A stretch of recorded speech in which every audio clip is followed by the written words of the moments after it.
Hi everyone, it's me Jo. Today I'm having a bit of a busy day because I'm off out with my dad after this. So I'm actually growing out my hair at the moment, which you can see. I don't dye it anymore. So I'm trying to kind of keep the ends as crazy as they can be until I get a full new idea in my mind and we can rechange it up. But ignore me because I've got no products in there today. I just wanted to be fresh and relaxed. And also this is by Ortu, which is a fabulous design brand that work with more of an androgynous approach. So check out Ortu, they're brilliant before I go in. So I have been working on doing new types of content for my channel for a while. And when I started to rearrange everything to make it a little bit more fresh and to give you guys a proper 2019 version of all the amazing work I've done on my channel since I started, the big question that I always get asked is regarding my transformation. This is something that I wanted to go into and share with you some more transformations that I don't think you guys have ever seen. So taking it all the way back. So when I was starting out as a little creative individual, I wanted to be a model because I thought that being a model meant that I would be able to see more people like me. But then I saw on America's Next Top Model that they were doing lots of things because I love Matthew Anderson. Now, Matthew Anderson is the creative director of RuPaul's Drag Race, really, and was the person that did RuPaul's makeup and hair. He was also a producer and shot all the images and shot all the promos and came up with a lot of the concepts. So he's no longer involved with Drag Race, but he was someone that I followed from the start, and he was the makeup artist with Raja from Drag Race on America's Next Top Model. So I was really obsessed with his work, and a lot of the creative direction they did in the early America's Next Top Model kind of paid tribute to things that I'd seen him do. But one of the things that I wanted to do was I wanted to do transformations into different supermodels. So when I found out about Matthew's involvement and I found out about all this stuff and social media had started, I did all of the supermodels that I was inspired by, from Gia to Tyra Banks, to Iman, I did Karen Elson, did Linda Evangelista, did Twiggy. And these weren't tutorials you could find.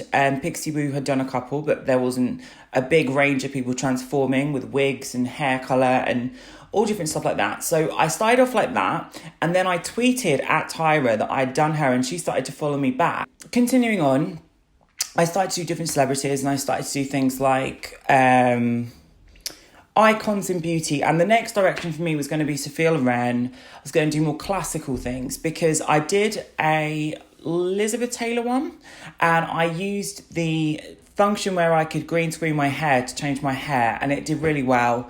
I then did a Marilyn one, and it was more so like Pixie Woo did. It was meant to be like, if you wanted to look like Marilyn, you wanted to wear that style of makeup, how would you do it? It wasn't a transformation, and I thought, do you know what, I could actually do Marilyn quite well because I love Jimmy James. So I redid it as Jimmy James, and it came out really well. It's been one of my most popular channel videos.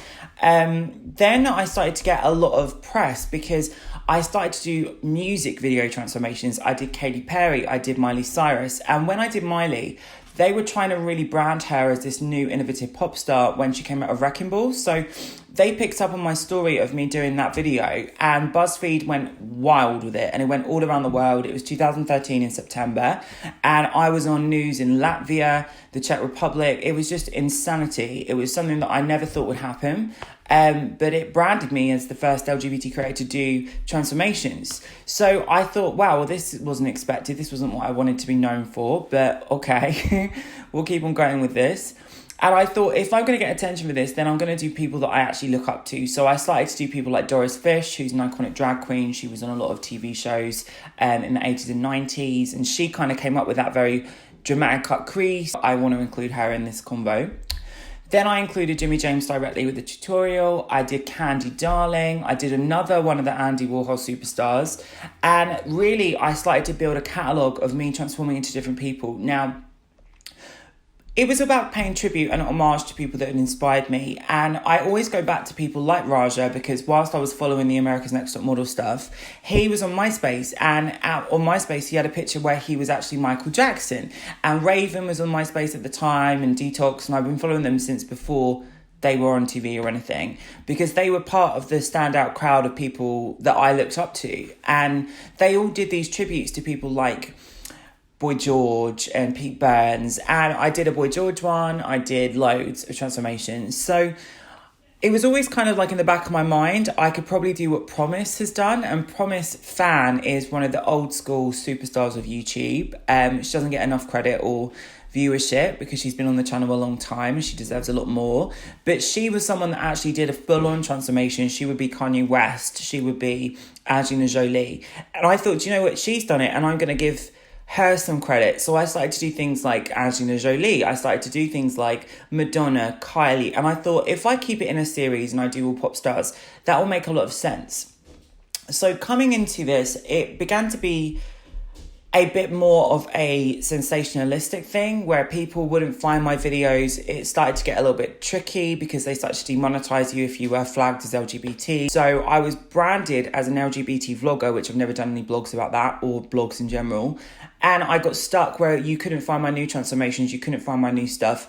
So I got really annoyed about this and I was going through a lot of stuff. I couldn't see very well in 2016. There was an instant where I actually had to have needles in my eyes continuously, which we were discussing the other day with my family. And I thought, what am I going to do with this? Because there's no way I'm going to be on Instagram.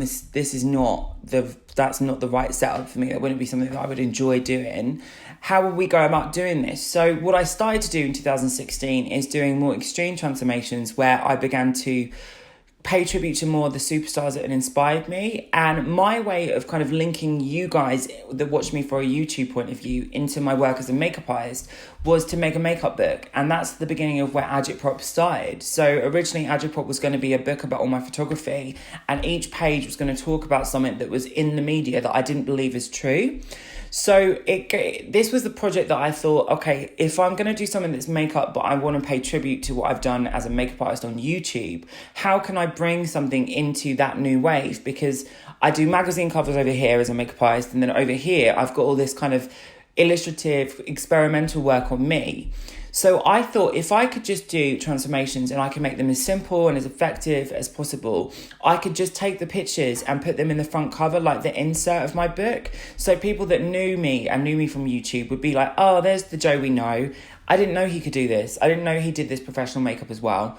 So it was my link into bringing that into the new realm of my work. The long story short is I couldn't really get on with doing the YouTube videos as videos because I couldn't film under lights. So the way I did it was I would actually do my makeup in the dark and then I would finish the look and then I come to the light, and you can tell because I've not got colour contacts in them. It was just impossible. I couldn't see, do you know what I mean? But I still had to make money from YouTube. So it was like, okay, we're just going to keep on fighting through this. We're going to do this. And what I ended up doing is creating just the picture. So you didn't see the video. There wasn't a video filmed. I was doing it in the dark, then coming to the studio, doing my picture. Now, I have a huge back catalogue of all these transformations because that's what you guys know me as. And not only was there just this link, but Now Magazine, which is a UK magazine that's quite big, it's a weekly mag, asked me to transform their beauty team and do a weekly thing with them where I transform celebrities into inspired looks by celebrities. So there was so much I wanted to do with this, and there was so much that I'd broken ground with, that it kind of became a little bit kind of crazy because during 2017 and 18, when I was like, right, this is what the world's like on social media. This is so not what I'm about. I'm going to do my things over here because I'm still lucky enough to get paid for all different things. Why don't I just take what I love doing and just do it for me? So 2017, 2018, I started to preview a little bit of my transformations that I'd done for the book. And you guys were so responsive and so reactive to it. And I thought, do you know what? If I've got this stuff and I haven't been able to do it in the way I wanted to do it, I haven't been able to film it in the proper way I wanted to film it, but it is my ideas. It is saying thank you to all these inspirations that have given me so much love and support and hope, because just listening to a Britney Spears video helped me, listening to a Beyonce video helped me. And they're all done with a specific style. They're all very me. So the people that I chose to do were people like Kesha, and the Baron was actually with Kesha at the EMAs. So I thought that she'd stolen my lovely image because he's got me as the background of his phone in that glorious dress I made with the pink hair. And I was like, did she steal my idea? If you just shown her my idea or given it to all the pop star girls, and I'm sat here at home like, where is my pop star-ness? Do you know what I mean? Like, it was bizarre. So I did Kesha because I thought it was funny. So I also did people like Whitney Houston and Janet Jackson that I've not previewed. Who else have I done? Rihanna, I've done Beyonce, I've done Lil' Kim, I've done so many people that I grew up listening to.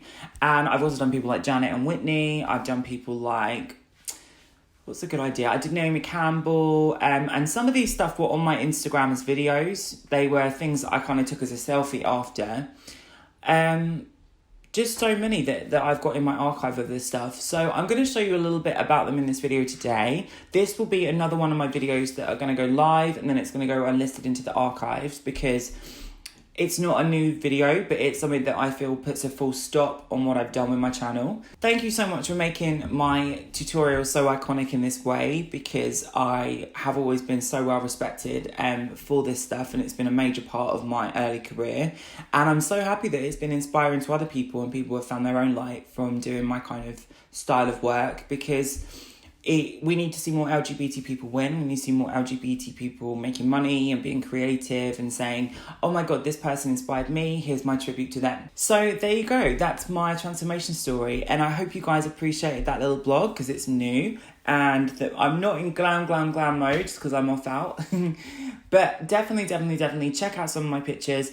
Write in the comments which are your favourites, and then in the future we will be revisiting these in a new way, because I've got some more stuff up with publications. But again, it's just a case of just telling a little bit more about my work and getting things out there that I haven't had a chance to. So thank you, love to all. I'll see you in my next video, and take care.